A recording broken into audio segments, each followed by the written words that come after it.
Use है कि कुछ बच्चे साथ साथ इसकी पढ़ाई कर रहे हैं, तभी तो डाउट आया है ना।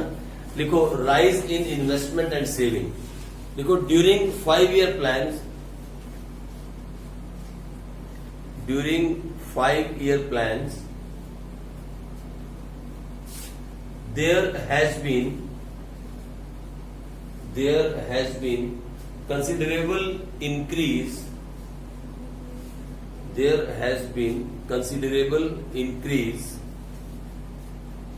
in rate of saving and investment,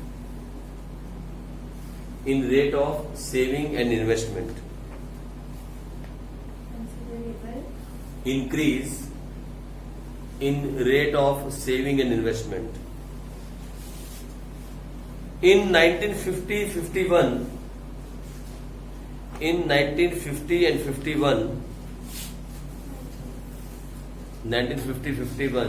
the rate of saving and investment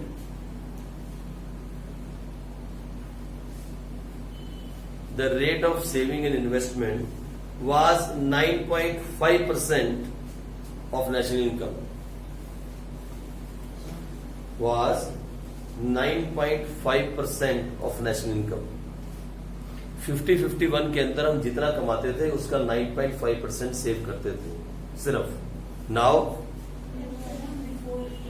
या 50-51 बिफोर इंडिपेंडेंस नहीं, 50-51 की बात कर या बिफोर प्लानिंग. आगे लिखो इट इंक्रीज्ड टू 30.5% in 17-18. सोचो 30.5 30.5. It increased to 30.5% in 17-18. यानी प्लानिंग से पहले जो सेविंग करने की लोगों की आदत थी वो सिर्फ 9.5% थी. देखो जितनी ज्यादा सेविंग होगी उतनी इन्वेस्टमेंट होगी. आप समझते हो ना, saving is equal to investment. ये हम आगे पढ़ने वाले मैक्रो इकोनॉमिक्स में पढ़ेंगे. जितनी सेविंग होगी वही हम पैसा इन्वेस्ट करेंगे. सेविंग को कंज्यूम हम बहुत कम कंडीशंस में करते हैं. बहुत कम कंडीशन ऐसी होती है जब सेविंग को हम कंज्यूम कर जाते हैं. सेविंग होती है इन्वेस्टमेंट के लिए. यानी उस वक्त पे हमारी सेविंग जो थी वो 9.5% थी. 9.5% ऑफ नेशनल इनकम, जो अब बढ़ के कितनी हो गई 30.5%. अचीवमेंट है ना, इट्स अचीवमेंट है ना. आज आगे लिखो similarly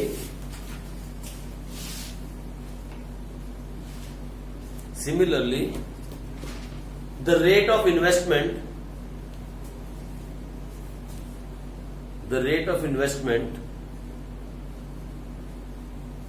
was 9.3% in 1950-51. In 1950-51, which has increased to 32% in 17-18. Which has increased to 32%. मतलब जो इस इन्वेस्टमेंट की बात करें तो वो भी 9.3% से बढ़ के कितनी हो गई 32% 2017-18 के अंदर. ये सारी बातें नोट करने वाली हैं. ये सारे पॉइंट्स आपको नोट करने हैं. आज अगला लिखे पॉइंट नंबर 4. अब इसमें चले अचीवमेंट नंबर 4. चौथी अचीवमेंट की बात करते हैं तो लिखे institutional and technical change in agriculture.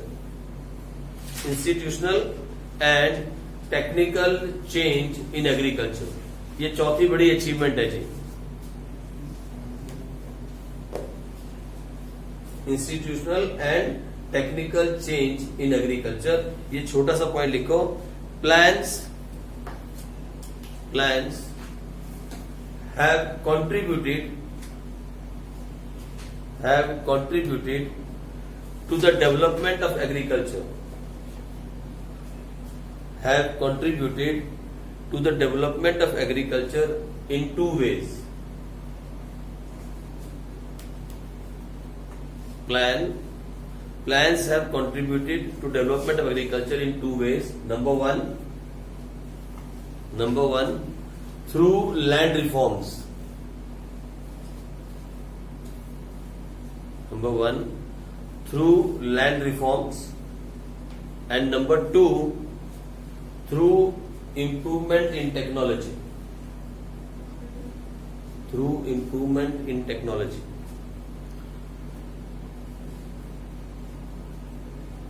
Through improvement in technology, और ब्रैकेट में लिख लो हम अगले चैप्टर में इसे डिटेल में पढ़ेंगे, अभी नहीं, ठीक है जी। नेक्स्ट चैप्टर का यही नाम एग्रीकल्चर है ना, बस इतना ही लिख के छोड़ दो, लेकिन इसकी डिटेल हम अगले चैप्टर में पढ़ेंगे, वहां पे डिटेल में इसकी जाएंगे क्या हुआ था एग्रीकल्चर से, है ना। आ जाओ अगला point, next point, point number 5, growth diversification of industry. देखो, growth and diversification of industry. Sir ये ना आप आदत बदल लो, पहले एक लाइन लो तो फिर बाद में एक वर्ड ऐड देखो कोई नहीं, फिर ऐसे करके ऐसे ऐड कर देगी, तो मैं सिखाया गया था बड़े बचपन में, ऐसे करके ऐड कर देते हैं। हाँ देखो, ग्रोथ, नहीं किया जाता ये। Growth and diversification of industry. लड़ने को तैयार करो, मिर्च खाती क्या? मिर्च बहुत ज्यादा, लाल मिर्च खा रही है। Growth and diversification of industry है, कितना तैयार बैठी लड़ने को, हर वक्त बस के आदमी ईंट दे दो सिर फाड़ दे किसी का। लिखो 5 year plans, 5 year plans,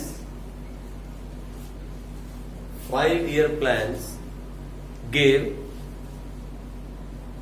a big push to the basic and capital goods industries. A big push to the basic and capital goods industry. Basic and capital goods industry. During planning period,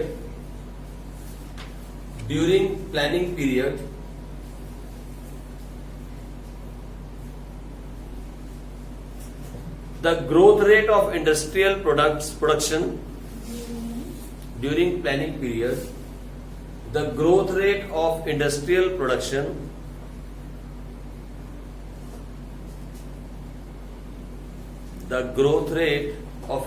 production has been around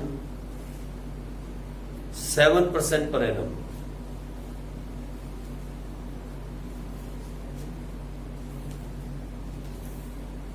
Has been around 7% per annum.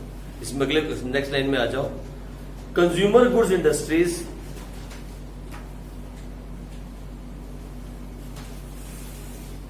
Consumer goods industries have grown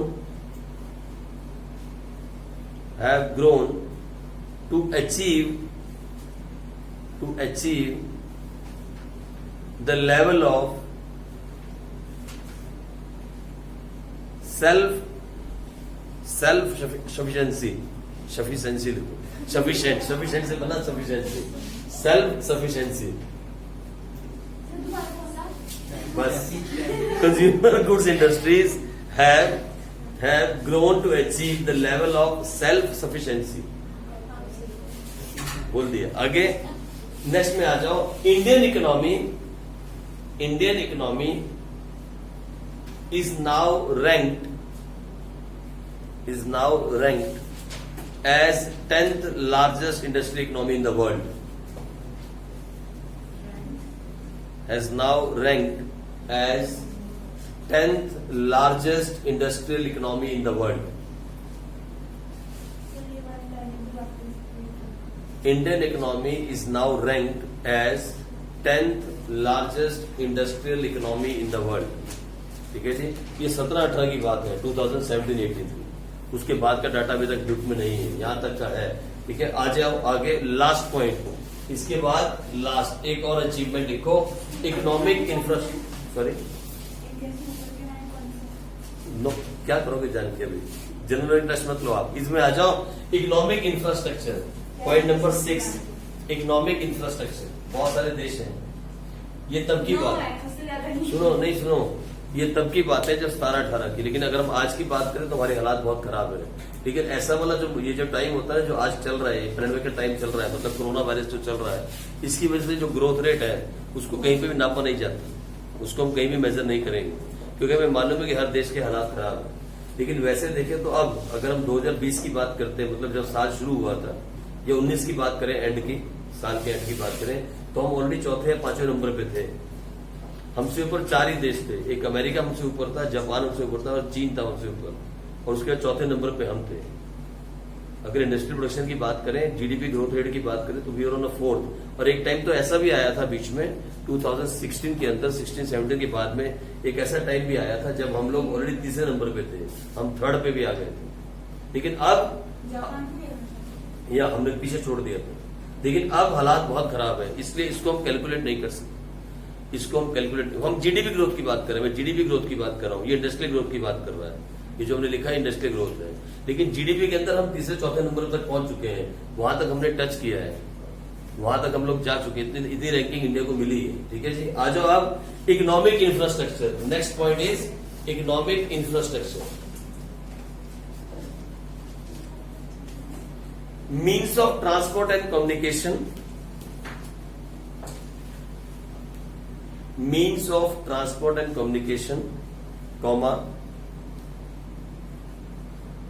irrigation facilities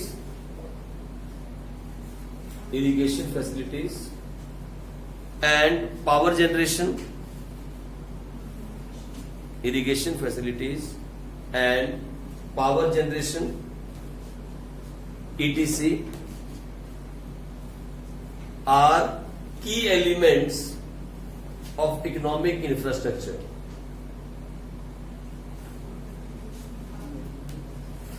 Are key elements of economic infrastructure. ठीक है जी। During planning,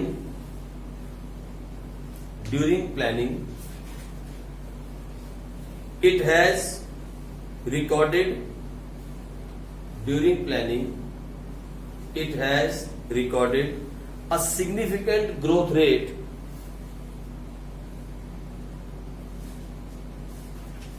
in economic infrastructure. During planning, it has recorded a significant growth rate in economic infrastructure. For example, 2-3 example देने पड़ेंगे. For example, Indian Railways has become one of the world's largest railway network. Indian Railway has become one of the world's largest railway network. Best नहीं है, largest है। सिर्फ best की बात नहीं करना, सबसे ज्यादा गंदगी हमारे यहाँ स्टेशन पे होती है। लार्जेस्ट रेलवे नेटवर्क अगर हम बात करें वो लार्जेस्ट है, बेस्ट नहीं है। क्लीन और बेस्ट की बात नहीं कर रहे हैं, सिर्फ लार्जेस्ट है। ठीक है जी। और दूसरा लिखो example number 2, power generation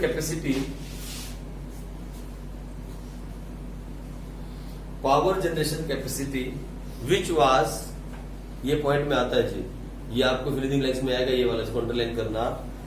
power generation capacity which was 2300 megawatt, 2300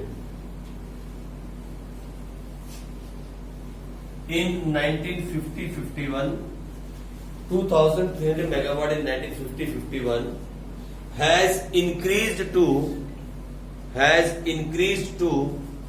3,56,818 megawatt. Has increased to 3,56,818 megawatt as on 31st March 2019. 19 तक के आंकड़े हैं हमारे पास।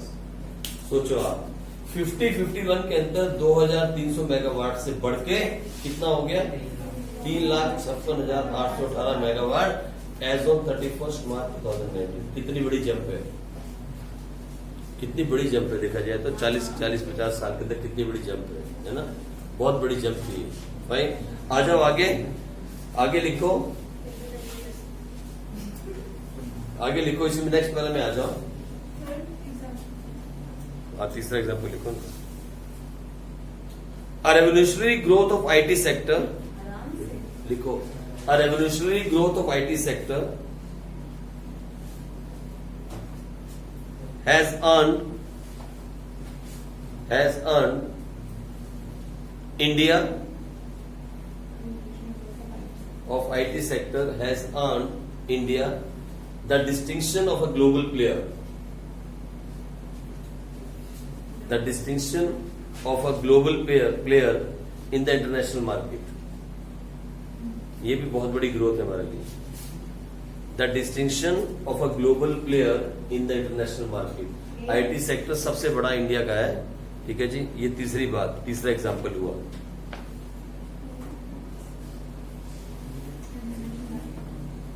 लास्ट पॉइंट लिखो इसके अंदर, जो सेकेंड लास्ट लिखो social infrastructure.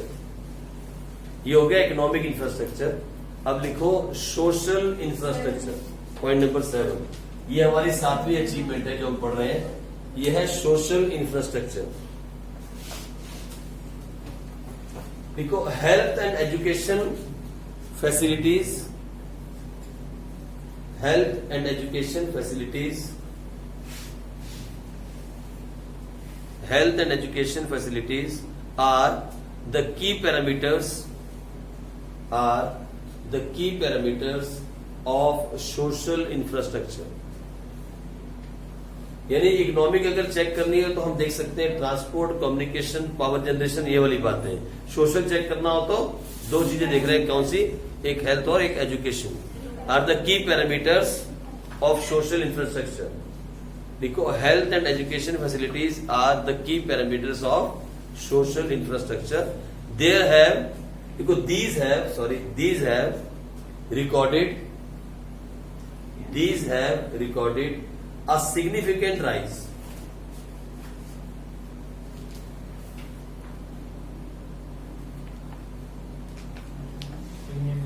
These have recorded a, for example, death rate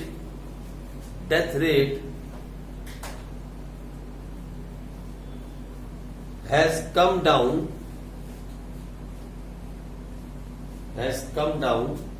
to 6.3.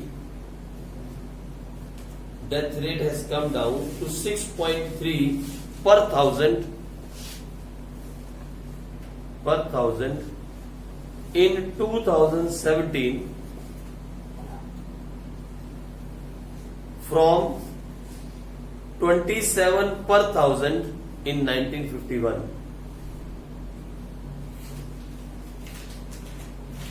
ठीक है जी.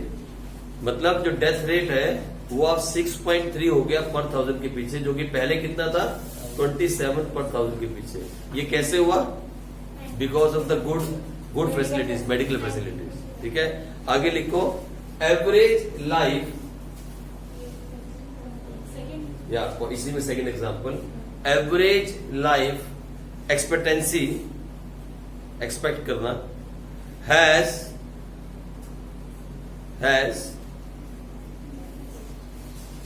increased from 32 years in 1951 to 69 years in 2018.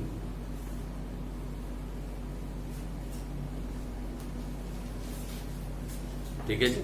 अब सुनो, हम बोल रहे हैं सोशल इंफ्रास्ट्रक्चर की बात करते हैं तो हमने दो चीजें पढ़ी. एक हमने कहा एजुकेशन और दूसरा हेल्थ. तो पहले हमने हेल्थ को पढ़ा. हमने कहा डेथ रेट की अगर बात करें तो वो गिर गया कितना? 27 से गिर के कहा आ गया? 6.3 पर थाउजेंड के पीछे.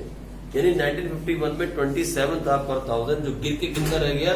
6.3. मतलब लोग मरना कम हो गए. वो तभी कम हुए क्योंकि मेडिकल फैसिलिटी अच्छी हो गई. ये तो एक बात. और दूसरी हमने साथ में क्या ऐड की? जो जीने की, मतलब लोग कितना, पहले लोगों की लाइफ कितनी थी हमारे पास? 32 इयर्स, 32 साल के. ये एवरेज निकाली जाती है ना. ये नहीं कि सारे 32 साल जिएंगे, कुछ 100 साल भी जिएंगे, कि 120 भी जिएंगे. वो 32 से बढ़ के अब कितनी हो गई? 69 इयर्स. यानी अब जबकि पोल्यूशन भी बढ़ गया, अब जबकि हम केमिकल खा रहे हैं, अब जबकि हम प्लास्टिक भी खा रहे हैं, और इतना कुछ पोल्यूशन होने के बाद भी अभी लाइफ जो है कितनी है? 69, because of good medical facility, क्योंकि मेडिकल फैसिलिटी जो है अच्छी है. और उसके बाद देखो आगे next example number 3. Educational facilities,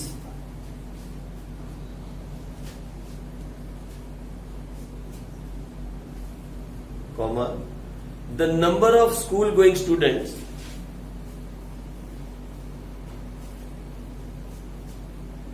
the number of school going students has increased has increased by 3 times. Has increased by 3 times, and number of college going students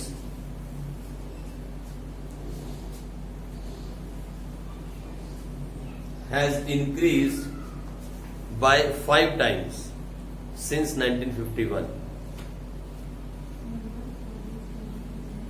Has increased by 5 times. मतलब school जाने वाले बच्चों के अंदर 3 गुना जो है इजाफा हुआ।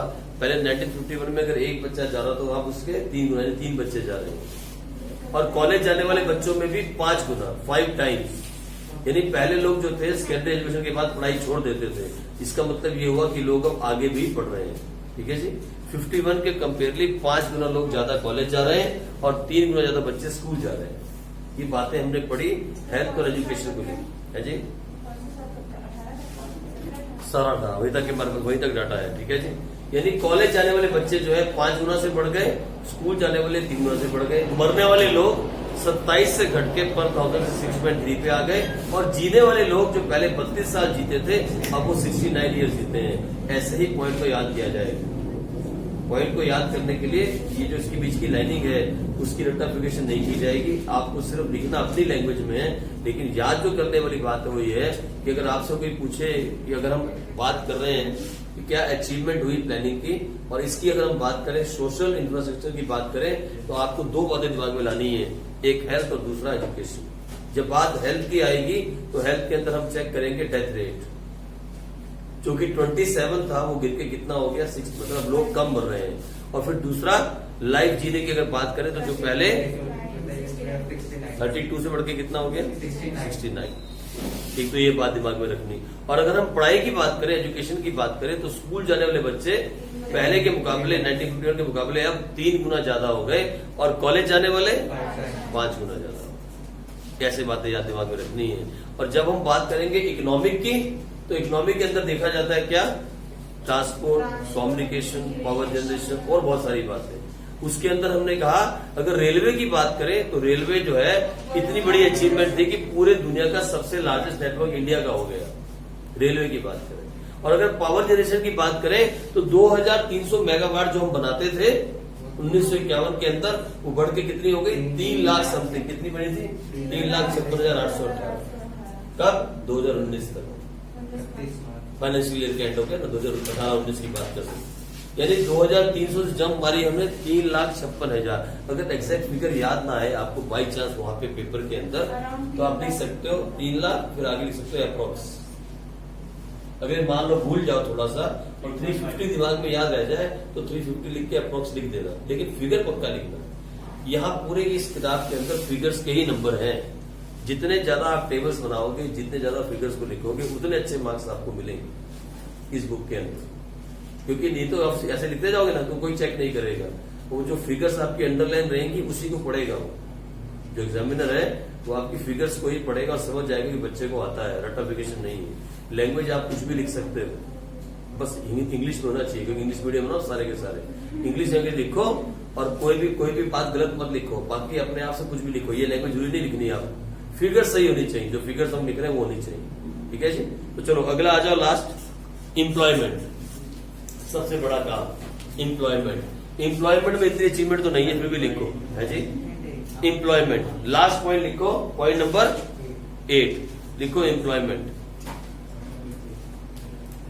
Serious efforts have been made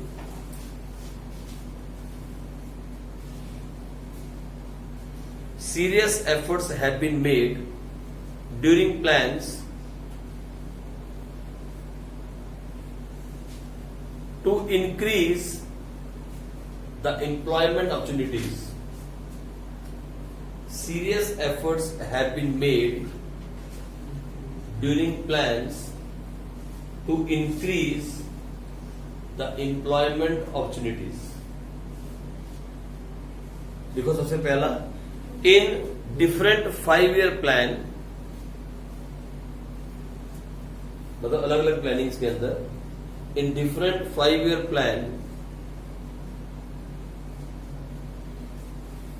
government has launched several employment generation schemes.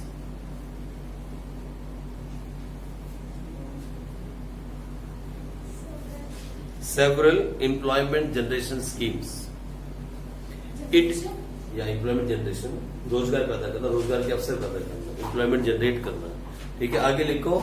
It is significant to note that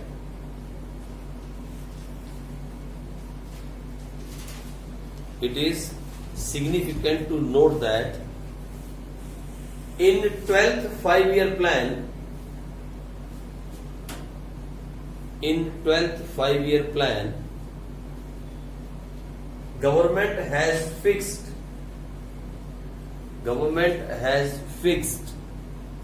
the target, achieve नहीं किया, fix किया. Government has fixed the target of creating 50 million employment opportunities.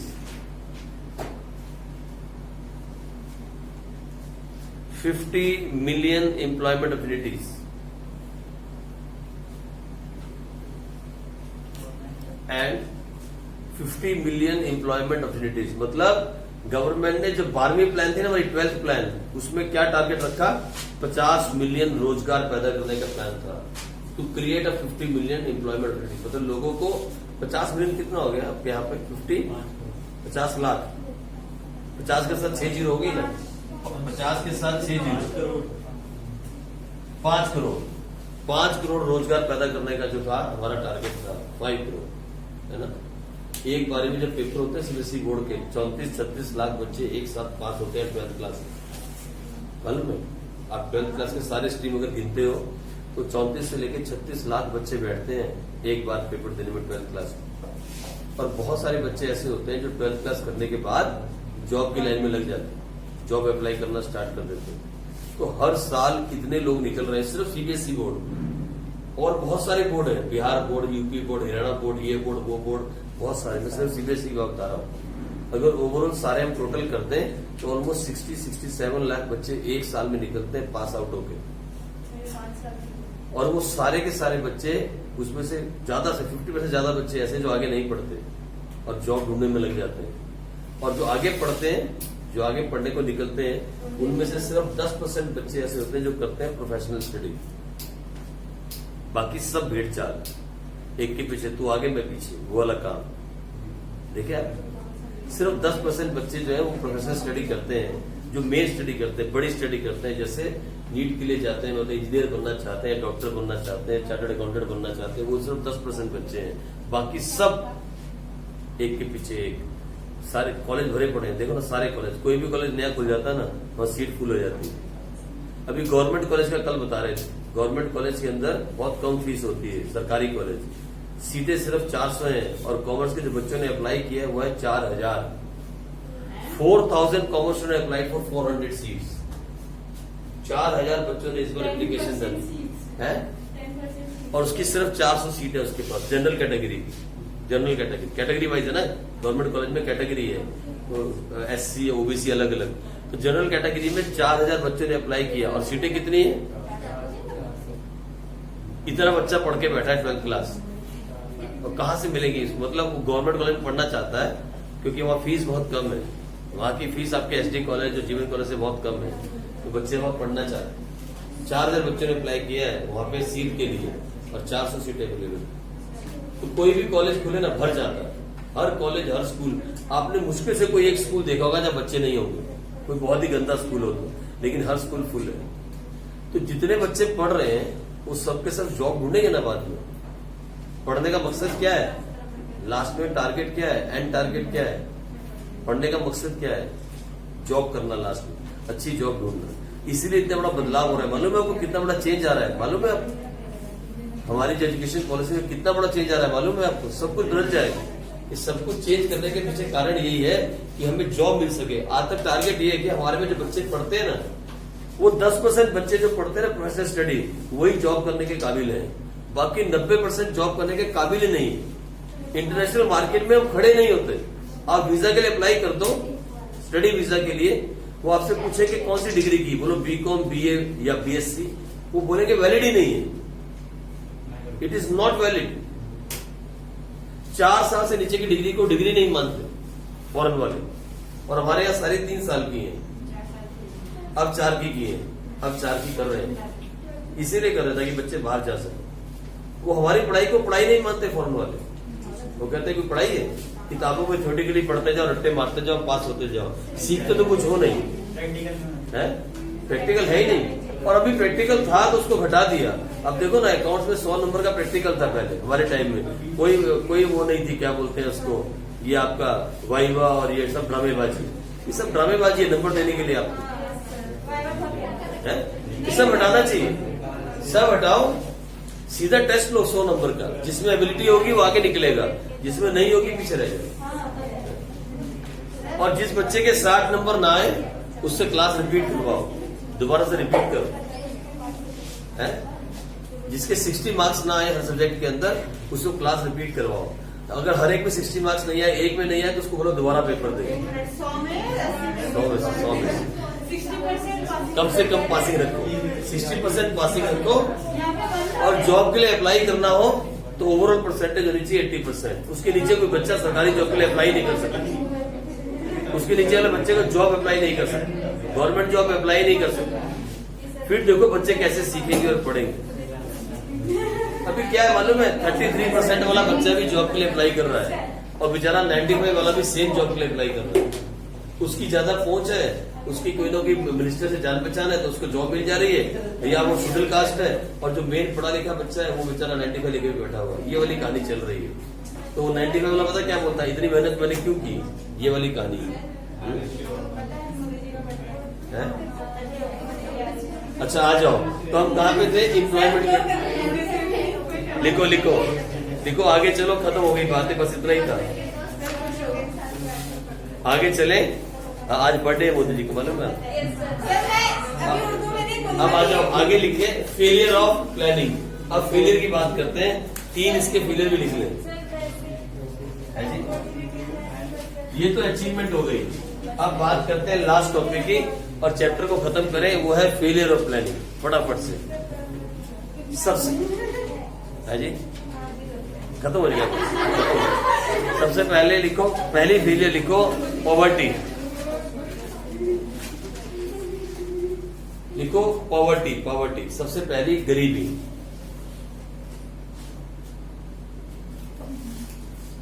Removal of poverty was the central theme of planning. Removal of theme of planning.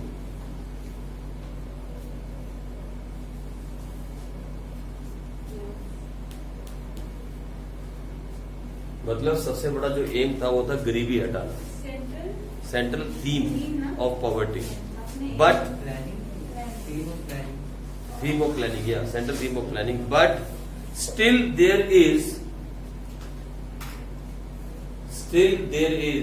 21.9% population.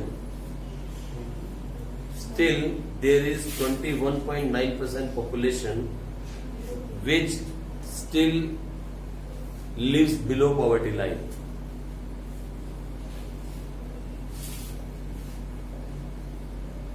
Hindustan में 100 में से आज भी 22 लोग गरीब हैं, बिलो पॉवर्टी लाइन, जिन्हें एक टाइम का खाना नहीं मिलता ढंग से, उन्हें कहते हैं बिलो पॉवर्टी लाइन। हाँ, तो मैं अपनी बात कर रहा हूँ ना। उसके बाद आगे लिखो, आगे लिखो, इसी में आगे लिखो। पेट भर के खाते हो आप? ये किसने कहा? आगे लिखो, नेक्स्ट लिखो। आप झूठ बोल रहे हो, बोला आपका पेट झूठ नहीं बोलता। लिखो नियरली, आगे लिखो, लिखो नियरली 50% ऑफ द, लिखो नियरली 50, या तुम ये बात गलत है, इसको नजर लगाओ ताकि जल जाए और पतला हो जाए। लिखो नियरली 50% ऑफ दोज, बस nearly 50% of those who are absolutely poor, nearly 50% of those who are absolutely poor in the world are living in India.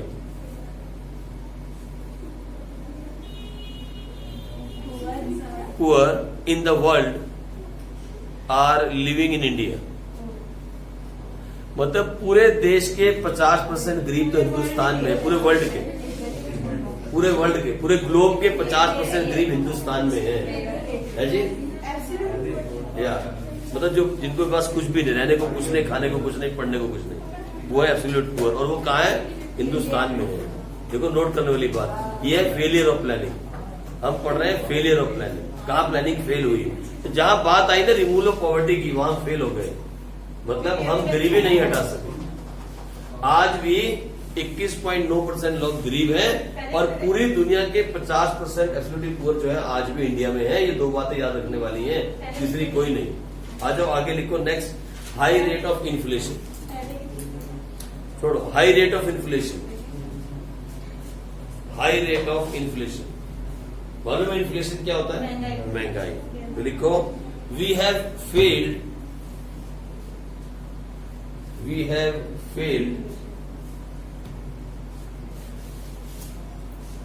to tackle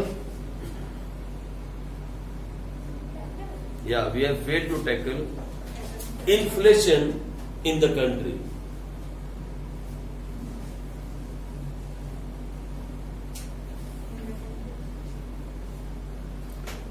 As a result of inflation,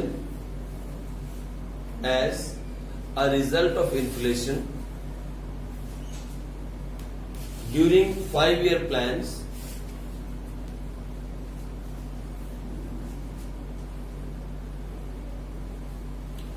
real income of people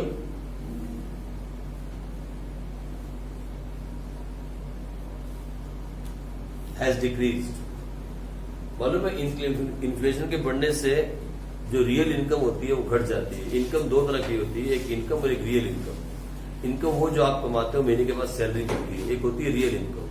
real income मतलब होता है purchasing power. Price के घटने से, जब deflation आता है, price के घटने से आपकी रियल इनकम बढ़ जाती है। उसमें आपके, सुनो मेरी बात, उसमें आपके साथ जो है आपकी रियल इनकम मतलब वो परचेसिंग पावर बढ़ जाती है। जो सैलरी मिलती है वो नहीं बढ़ती। सैलरी आपकी आज वही, या सैलरी आपकी आज वही 10,000 है, लेकिन जब प्राइस गिर जाते हैं मार्केट में, तो प्राइस के गिरने से आपकी परचेसिंग पावर बढ़ जाती है। उसे कहते हैं रियल इनकम का बढ़ जाना। और वो कब होता है? Because of deflation. लेकिन इन्फ्लेशन में उल्टा होता है, जो आपकी सैलरी है उतनी की उतनी है 10,000, लेकिन चीजें महंगी हो गई तो आपकी परचेसिंग पावर डिक्रीज हो गई। उसे कहते हैं रियल इनकम का डिक्रीज होना। यह है रियल इनकम का केस। बाकी इनकम तो आप जानते हो। आगे लिखो फटाफट जल्दी से। Also economic divide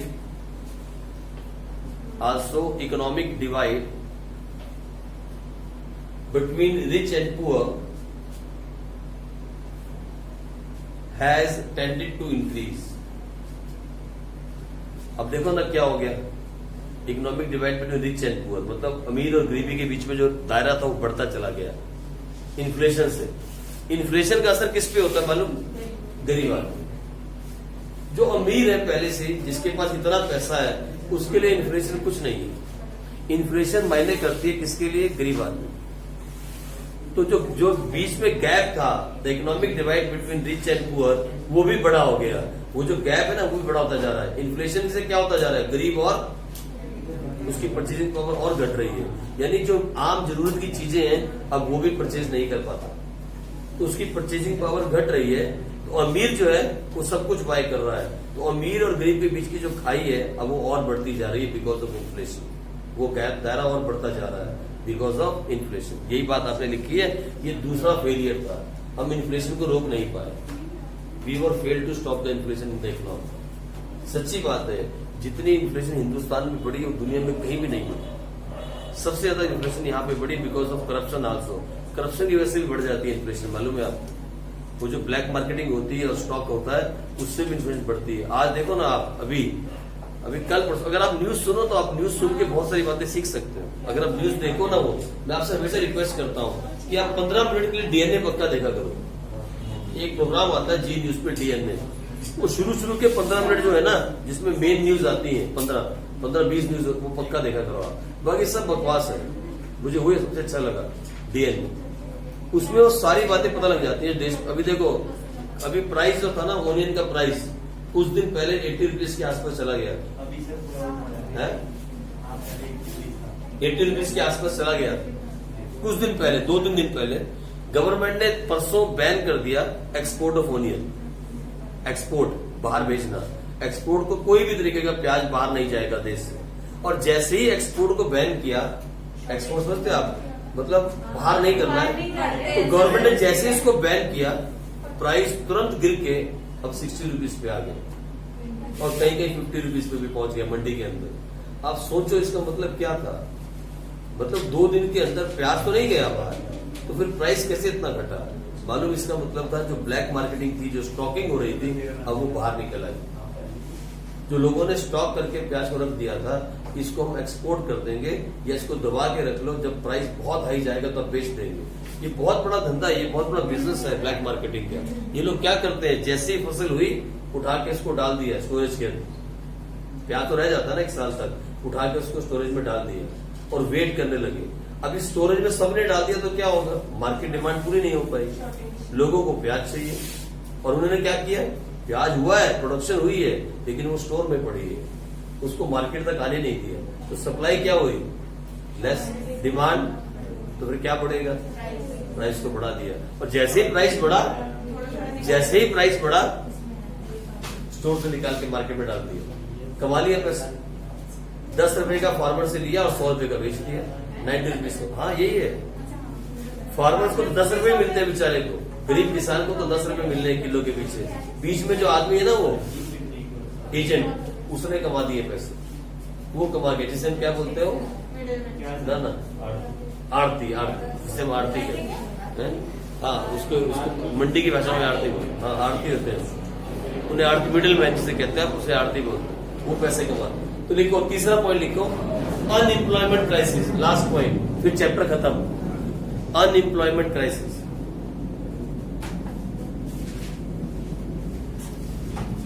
while more and more opportunities of employment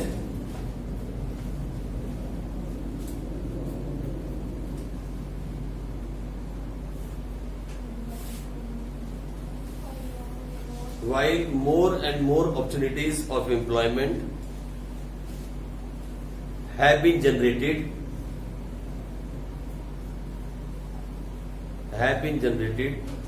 comma, challenge of unemployment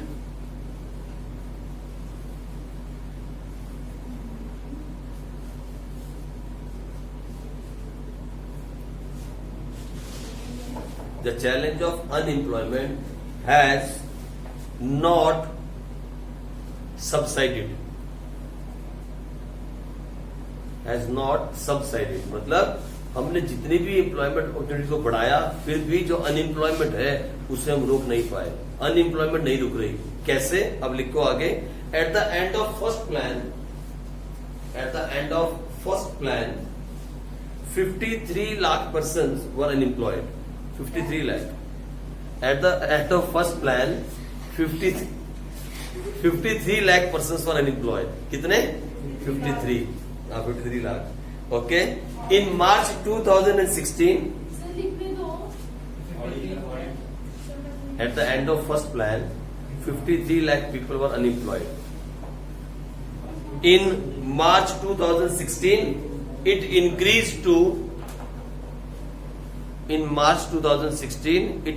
to 4.35 crore. 4.35 crore. सुनो, पहली जब प्लानिंग खत्म हुई, फर्स्ट प्लान 51 से लेके 56 तक पहली प्लानिंग चली, तो 53 लाख लोग जो थे इंडिया में बेरोजगार थे, 53 लाख अनएम्प्लॉयड थे, जो अब 2016 के अंत तक आते आते 4.35 करोड़ हो गए। अनएम्प्लॉयमेंट की बात हो रही है, मतलब जो लोग पढ़े लिखे हैं, विलिंग टू वर्क है, काम करना चाहते हैं, एबल टू वर्क है, काम कर सकते हैं, लेकिन काम नहीं है, उसे कहते हैं unemployment. People, those they are able to work and willing to work, but not getting the work, they are called unemployed.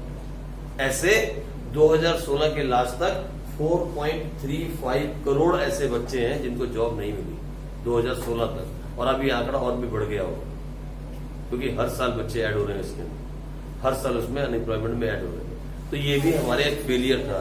That was also a failure of the planning. 3 failure आपने पढ़े और 9 8 आपने पढ़ी अचीवमेंट। ठीक है जी, यहाँ खत्म हो गया chapter. That is the end of chapter. चलो जी, अब हम स्टार्ट करें इसके बाद तीसरा चैप्टर।